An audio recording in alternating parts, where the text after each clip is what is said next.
We don't always hear the moment a family breaks. Sometimes it's loud. Sometimes it's dressed up in paperwork and polite words, like a door being closed with a careful hand. This one begins in a quiet house that still smelled like funeral flowers, with a woman trying to stand steady on a cane while someone she grew up with acted like grief had a schedule. Maya Collins mattered to us because her story isn't about a dramatic comeback. It's about what happens when the person who stayed becomes the person everyone expects to disappear. Here's where she starts. I was 35 when my sister came to my parents' house with boxes and a plan. It was 4 days after the funeral. The living room still looked wrong, like someone had rearranged the air. There were sympathy cards stacked on the coffee table, unopened. A half-dead arrangement of white lilies on the sideboard. My mother's throw blanket folded too neatly on the couch, like she might come back and tug it loose. I'd been practicing walking without my cane that morning, just across the rug and back, slow. My physical therapist called it building confidence. I called it trying not to feel like a guest in my own body. The front door opened without a knock. Brooke stepped in first, heels clicking on the hardwood, sunglasses still on even though it was cloudy outside. Behind her, Ryan carried 2 medium boxes like he was dropping off supplies, not clearing out a person. Brooke looked past me, like she was checking the room for what could be repurposed. "Okay," she started, voice low and businesslike. "We need to talk." I leaned my cane against the arm of the chair and waited for the part where she would say she missed them, or that she couldn't sleep, or anything that sounded like our parents had been real to her. Instead, she pointed toward the boxes. "I'm going to start packing up some of this today." My throat tightened. Packing up what? Your stuff. Their stuff. Everything. She pulled her phone out, scrolled once, then looked up again. I already spoke to the lawyer. The estate goes to me. It took a second for the words to land. "The lawyer," I repeated, because that's what she said. Not a name. Not a firm. Like there was only one lawyer in the world and he belonged to her. Ryan shifted his weight by the doorway, eyes on the floor. He didn't take his coat off.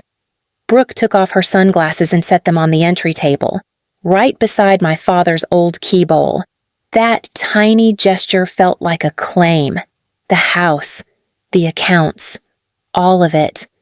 Her voice stayed calm, almost gentle. "It's cleaner this way." I stared at her, trying to line up the last few days in my head. The funeral, the burial, people hugging me and saying my parents were in a better place, the empty bedrooms upstairs, the fact that I had nowhere else to go without stairs and pain and starting over. "I haven't seen any documents." "You don't need to." Brooke's mouth tightened, just a flicker. "I'm handling it." I felt heat rise behind my eyes, but it didn't turn into tears. It turned into something colder. "I lived here. I managed. I've been here." Brooke lifted one shoulder, like that was unfortunate but irrelevant. "And now you won't be." Then she said it, the line she probably practiced on the drive over. "You have 10 days to figure out your next step." My hand found the back of the chair. I could feel my pulse in my fingertips. 10 days. Like an eviction notice, like my grief had an expiration date. Ryan finally looked up, lips parting like he might say something. Brooke turned her head slightly and he closed his mouth again. She nodded at the boxes. "I'll start with the downstairs closet." Less sentimental. I stood there, barefoot on the rug, hearing my mother's voice in my head telling me to sit if my back started to ache, hearing my father's laugh from some old memory that suddenly felt like it belonged to someone else. And the worst part was how normal Brooke looked doing it, like she was running errands, like this was just another Tuesday on her calendar. We noticed something in the room then. Something you can't stage the way Ryan kept his hands in the handles of the boxes like he didn't want to touch anything else. I swallowed hard and reached for my cane. Brooke's eyes flicked to it. Quick, not concern. Confirmation. "Don't make this difficult," she said softly. I didn't answer. I couldn't. I just stood there holding myself upright, watching my sister take up space in a house that still had my parents' voices trapped in the walls. She turned toward the hall like she already owned the path. And I realized, in the simplest, ugliest way, that Brooke wasn't here to mourn. She was here to collect. Before the accident, my life had edges. Clean ones. Mornings started early. Coffee too strong. Emails already waiting. I managed projects for a design firm in New Haven, the kind that trusted me to walk into a room and make decisions without asking permission first. I liked that. I liked being useful in ways that didn't require explanation. I lived alone in a second-floor apartment. Narrow stairs, no elevator. At the time, that never crossed my mind as a problem. I ran most mornings. Nothing serious, just enough to feel like my body belonged to me.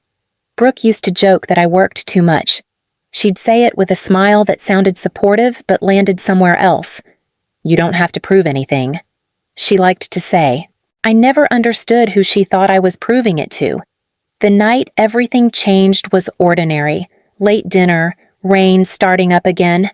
I remember the radio, low, something forgettable. I don't remember the impact. That part is gone, cleanly erased. What I remember is waking up to my mother's hand wrapped around mine, her thumb rubbing the same spot over and over like she was trying to smooth me back into place. My father stood behind her. Quiet, his jaw set in a way I'd only seen a few times before. The doctor talked for a long time. Words like surgery, spine, recovery. Someone said 12 hours. Someone else said uncertain. I stared at the ceiling and counted the tiles because it was easier than listening. When they finally let me sit up, everything hurt in a way that didn't feel temporary. My body felt borrowed, heavy, uncooperative. Brooke came once that first week. She brought flowers that were still wrapped in plastic and stayed exactly 15 minutes. She hugged me carefully, like I might break, then checked her phone and said she'd call. She didn't. The months after blurred together. Physical therapy rooms that smelled like antiseptic and rubber mats, paper gowns, clipboards, being taught how to do things I used to do without thinking, standing, turning, getting dressed without losing balance. My apartment was impossible. The stairs might as well have been a wall. The savings I'd built up thinned fast, eaten by bills that didn't care how hard I'd worked to earn that money. When my parents offered the guest room, I said yes before they finished the sentence. Moving back felt temporary in my head, just until I got stronger, just until I figured things out. I didn't know yet how long just could stretch. There was a night, early on, when my father carried my suitcase upstairs himself, even though I told him not to. He refused to let me help, set it down in the room I grew up in. Same dresser, same window. "This is still your home," he said, like it was something I needed reminding of. We noticed how quietly that promise settled into the room, how much weight it carried even then.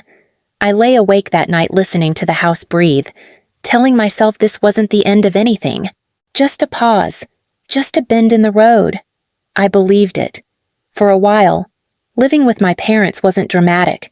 That was the strange part. It didn't feel like sacrifice in the moment. It felt like routine. My mother woke up early, always had. She'd shuffle into the kitchen in her slippers and start the kettle before the sun was fully up. Some mornings, my back was stiff enough that getting out of bed took longer than I wanted to admit. She never rushed me. Just knocked once, soft, and said, "I'm making toast." My father took over the things I couldn't do yet, carrying laundry, reaching the high shelves, driving me to physical therapy when my leg refused to cooperate. He never commented on the cane, never asked how long I thought I'd need it. He treated it like a coat I might set down when I was ready. I learned the house again, slowly, which floorboards creaked, how long I could stand at the sink before the ache started, where to sit in the garden so I could still feel useful without pretending I wasn't tired. Brooke called once every few weeks, sometimes less. The conversations were short. She'd ask how Mom sounded, whether Dad was still stubborn about his medication. If I answered instead of handing the phone over, There'd be a pause. "Oh, you're still there." Not angry, not cruel, just surprised. I stopped correcting her. When she did visit, it was usually for something specific. A birthday, a holiday, a dinner she needed to show up for. She'd breeze in with bags from nice stores, hug our parents, kiss my cheek like muscle memory, then settle into her phone while Mom brought out food. Once, after dinner, I mentioned I'd started walking short distances without the cane. "That's great," she said, already scrolling. "Just don't push it." Then she asked Dad about refinancing. At night, when the house got quiet, I'd sit at the kitchen table with my mother and go over medication schedules. We'd make lists, cross things off. There was comfort in that, in knowing what came next. My father started trusting me with more things, doctor appointments, conversations he didn't want to have alone. He never said thank you outright. He just started looking for me before making decisions. There was a rhythm to it, unspoken, natural. We noticed how one absence can be louder than another person's presence, how often Brooke's name came up without her being there. I didn't resent her. Not really. I just stopped expecting anything different. One afternoon, while I was helping my mother fold towels, she glanced at me and said, almost to herself, "You've been very good for us." I laughed it off. "I live here." She shook her head slightly, like she knew something I didn't. The pressure wasn't sharp. It was slow. The kind that builds when everyone quietly agrees who will carry what. And for a long time, I carried it without noticing the weight, until it became the only thing anyone expected of me. The last Christmas we spent together didn't feel important at the time. It felt busy, loud in short bursts, too many dishes in the sink, and not enough counter space. Brooke arrived late, coat still on, phone pressed to her ear as she walked through the door. She hugged our parents quickly, like she was checking boxes, then glanced at me standing near the kitchen island. "You're up," she noted, eyes dropping to the cane, then lifting again. Good. I didn't know what to do with that, so I smiled and went back to stirring the gravy. The house filled up fast, wrapping paper everywhere, my father adjusting the thermostat, my mother worrying about whether the ham would dry out. Brooke rearranged the living room furniture without asking, shifting chairs so they lined up better with the tree. When it came time for the photo, my father brought out the tripod, same one we'd used for years. He set it up by the window, squinting at the screen. "Everyone in," my mother called. I stepped forward automatically. Then Brooke's hand lifted, gentle but firm. "Hold on," she said. "Maya, maybe give us a second." I stopped. She tilted her head, considering. "The cane's kind of distracting in pictures. Maybe you can sit this one out." The room went quiet in a way that felt accidental, like no one meant it to happen, but no one knew how to stop it either. I looked at my parents. My mother's mouth opened, then closed again. My father stared at the camera, adjusting the angle by a fraction. "It's just for the card," Brooke added, already smiling again. "We want it to look clean." I nodded, too quickly, stepped back toward the hallway without saying anything. The kitchen light buzzed faintly overhead. I leaned against the counter and waited. Through the doorway, I could hear them shifting positions. Someone laughed. The shutter clicked once. Then again, we noticed how quickly the room settled into a shape that didn't include her. I stayed where I was until the sound stopped, until the laughter thinned out and the moment passed. Later, my father found me rinsing a mug at the sink. "You okay?" he asked, not looking at me. "I'm fine." He nodded, didn't push, just stood there with me for a minute, shoulder close enough to touch. The photo ended up on the mantel that night. Brooke pointed it out with pride. Everyone looked happy, balanced, whole. I didn't study it closely. I didn't need to. I went to bed early, the cane propped against the nightstand. I told myself it didn't matter, that it was just a picture, just a moment. I didn't know yet that my father had watched the whole thing, or that the next morning, while the rest of us slept in, he'd make a call that would change what that picture meant forever. My parents died on a Thursday. The call came in the afternoon, while I was sitting in the sunroom trying to stretch out my back. A number I didn't recognize. A voice that didn't pause. Small plane. Mechanical failure? Northern California. Brooke arrived the next morning with a binder and a timeline. She moved through the house like it had already shifted into something else. Something transitional. Phone calls in corners. Notes scribbled on legal pads. She asked me where the checkbook was before asking how I was sleeping. "I'll handle the arrangements," she said, not unkindly. "It's easier if one person does it." I didn't argue. I didn't have the energy to decide what kind of flowers belonged on which surface of grief. The funeral itself passed in pieces. Hugs that lasted too long. People telling me I was strong. Brooke stood at the front, composed, introducing herself to people I barely recognized. Some were old friends of my parents. Others weren't. Business contacts. Couples who spoke in low voices and stayed just long enough to be seen. I sat in the first row and listened to my parents described in polished sentences that skipped over the quiet parts, the evenings, the routines, the way my mother hummed while folding laundry. Afterward, Brooke organized a memorial reception at an Italian restaurant near the harbor.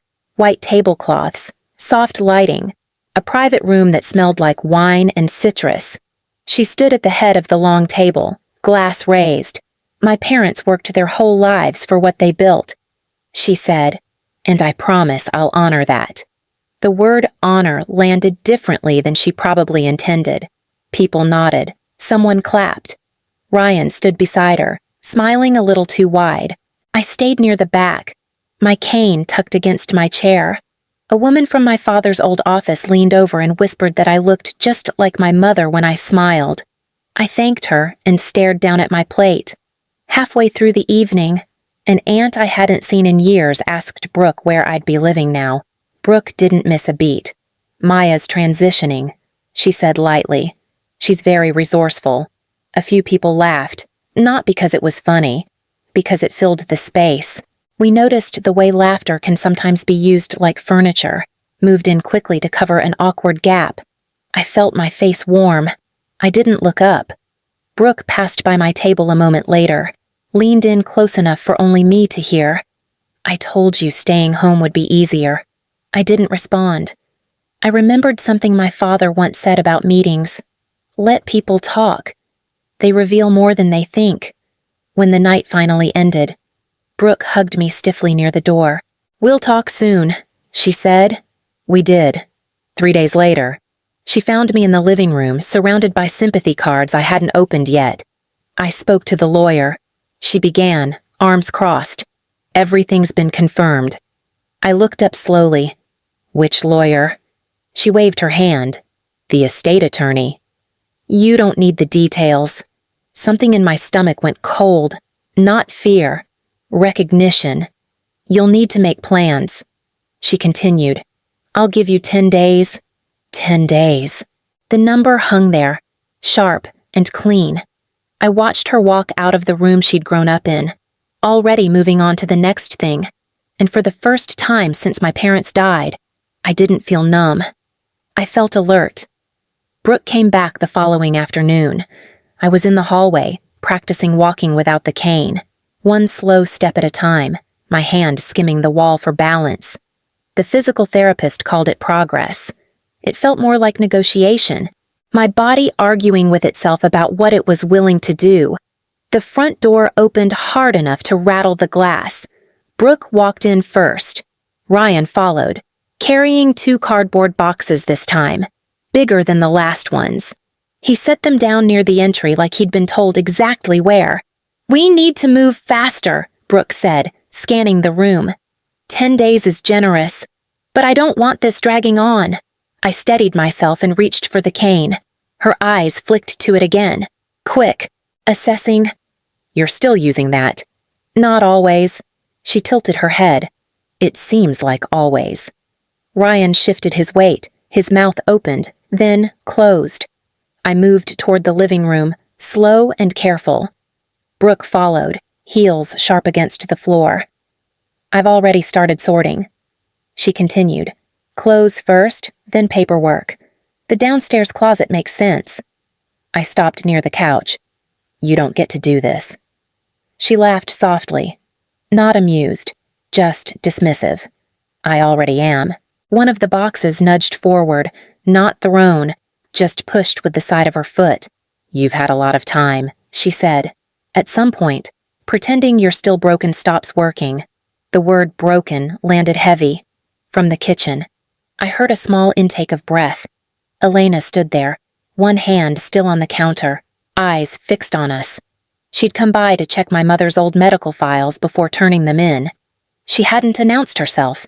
Behind her, Patricia appeared in the doorway, a grocery bag hanging from her wrist. She took in the scene in one glance.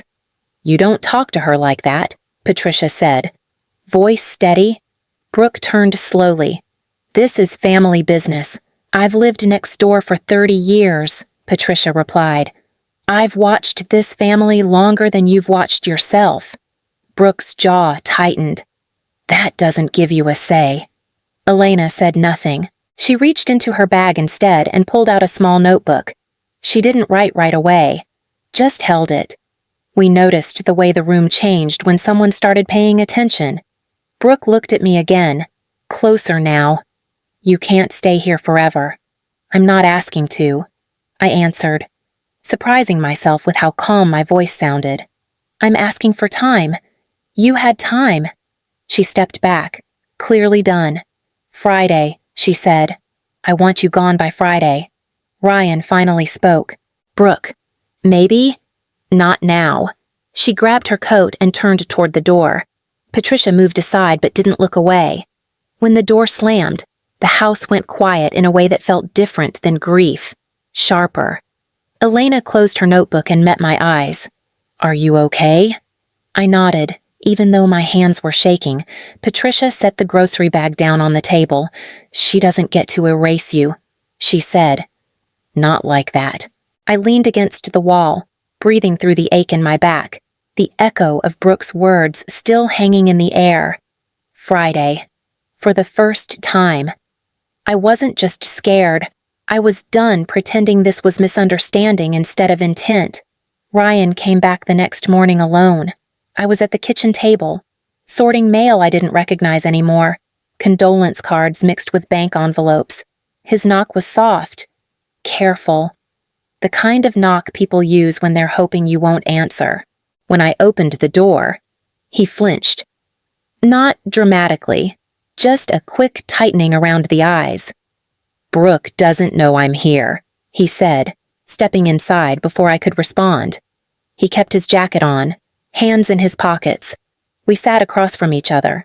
The table still had a faint ring where my father's coffee mug used to sit. Ryan stared at it, then at the floor. I shouldn't have let it get that far. He muttered. I waited. He took a breath, then another. The investments I made last year, they didn't work. Leveraged things. Short term. I thought I could fix it. My fingers curled against the edge of the table. How bad? He swallowed. About 520,000. And it's not just the number.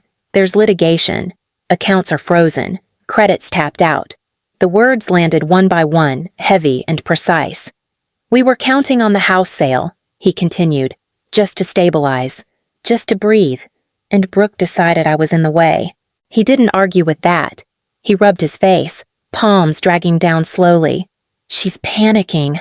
We noticed how quiet the room stayed while he said it. No excuses filling the space, no anger, just something thin and brittle underneath. I never wanted to hurt you, he added, finally looking at me. I swear. I nodded. I believed him. That didn't change anything. The front door opened then, too fast, too loud. Brooke stood there, keys still in her hand. Her eyes went straight to Ryan. What are you doing here? He stood up halfway, then sat back down. Talking. Her gaze snapped to me. Sharp, accusing. I stayed where I was. I didn't ask him to come. She exhaled through her nose. Of course you didn't. Ryan pushed his chair back and stood fully this time. We're not handling this right. Stop! She cut in. You're making it worse. He hesitated, then shook his head. It's already worse. She grabbed his arm. Hard. We're leaving. As they moved toward the door, he glanced back at me. His mouth formed something. Sorry.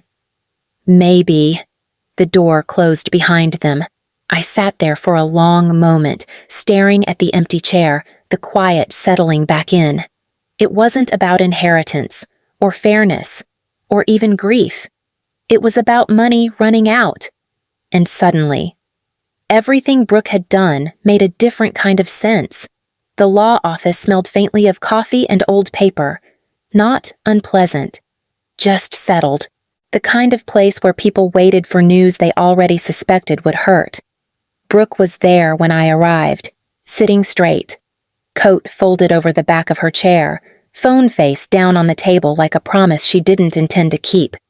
Ryan sat beside her, shoulders tight, eyes fixed on the grain of the wood. Thomas Klein came in last. No rush, no greeting that needed to be returned. He placed a thick folder on the table and looked at Brooke first. Before we begin, he said, calm and even. I need to clarify something. Brooke nodded once. I've seen the will. He tilted his head slightly. Which version? Her mouth tightened. The one in my mother's nightstand. 4 pages. He opened the folder. Paper whispered against paper. That was a reference copy. Your parents updated their estate plan 7 months ago. The silence stretched. Ryan's phone slipped from his hand and hit the table with a dull sound. Brooke leaned forward. That's not possible. Thomas didn't argue. He slid the document toward us. Thick, bound, real. This is the executed version. He continued. Filed, witnessed, and notarized. He began to read. To Brooke Collins, an investment portfolio valued at approximately $12,300,000 to be held in a spendthrift trust, annual discretionary distributions not to exceed $75,000, subject to review. Brooke's breath caught. A trust. Ryan's chair creaked as he leaned in. We need liquidity. Thomas didn't look up. The terms are clear. Then he turned the page. To Maya Collins, the family residence, appraised at approximately $3,400,000. Occupancy immediate.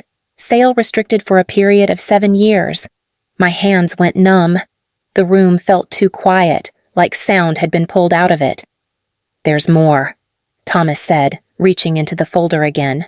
This time, he held up a small flash drive. Your parents requested a recording be played. Brooke shook her head. I never agreed to that. That wasn't required. The screen flickered on. My mother appeared first, sitting in the living room chair by the window. My father stood behind her, one hand resting on her shoulder. They looked tired, not rehearsed, just honest. We hope you're hearing this with open hearts. My mother began. Love doesn't mean ignoring harm. My father swallowed. We saw things we didn't address soon enough. The words weren't sharp. That somehow made them worse. We wanted the house to stay a home. My mother said softly, not a transaction. The screen went dark. We noticed how Brooke didn't cry, how her face went still instead, like something inside her had locked into place. She stood without looking at me. Ryan followed, slower, uncertain. The door closed behind them. Thomas exhaled quietly and turned to me. Your parents were very clear. I nodded, though my throat had closed up. Clear. Yes. Not kind, not fair, just clear. And for the first time since Brooke walked into the house with boxes, I felt something settle, not relief. Ground. Brooke didn't call after the reading. Not that day. Not the week after. The house stayed quiet in a new way. Not hollow.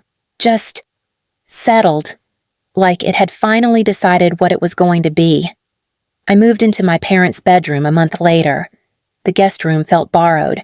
Their room felt earned. The mattress dipped on my mother's side. I left it that way. Most mornings. I didn't need the cane anymore.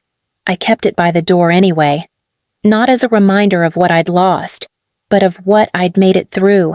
Work came back slowly, a few consulting projects. Nothing flashy, just enough to feel like my mind was useful again. The garden behind the house needed more attention than I remembered. I let it. Some things grow better when you don't rush them. Brooke and Ryan sold their townhouse in Westchester County and moved into a rental. I heard it through Patricia, who still brought soup on Sundays and never asked questions that weren't hers to ask. Brooke sent one message, weeks later. It wasn't an apology. It wasn't nothing either. I read it once and saved it without replying. I didn't offer money. I didn't offer explanations. I didn't offer myself up for repair. The house stayed in my name. The rooms stayed full of ordinary noise again. Dishes, footsteps, the hum of the refrigerator late at night. Sometimes I sat on the back steps at dusk and thought about how close I came to losing all of it. Not just the house, the version of myself that believed I had to earn space by disappearing. Maya Collins learned something in that living room with the boxes and the 10-day notice. Not about inheritance, about staying. If this story found you in a quiet moment, you're welcome to leave a trace of it behind. I noticed them. I stayed. And that changed everything that came after.